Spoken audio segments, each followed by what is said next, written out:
কেৱল তাইক মোৰ বুকুৰ মাজৰ পৰা আঁতৰাই লৈ নাযাবা শেষ হৈ যাম মই অনবৰতে শুনি থাকিম তাইৰ মাতটো তাই সেই চিঞৰটো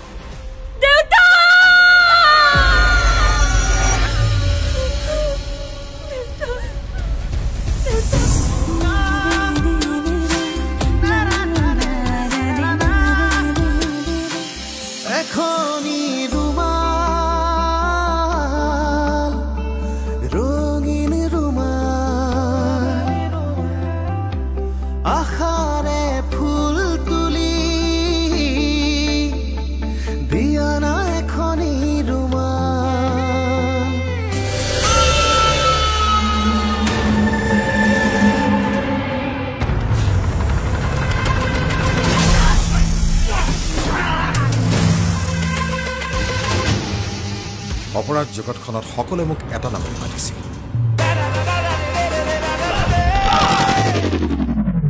আৰু আজি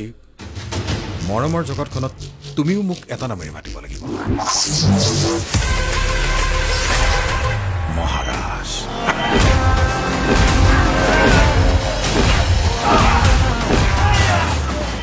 এই তই ভালকৈ শুনিলা মোৰ আৱাজ মই মহাৰাজ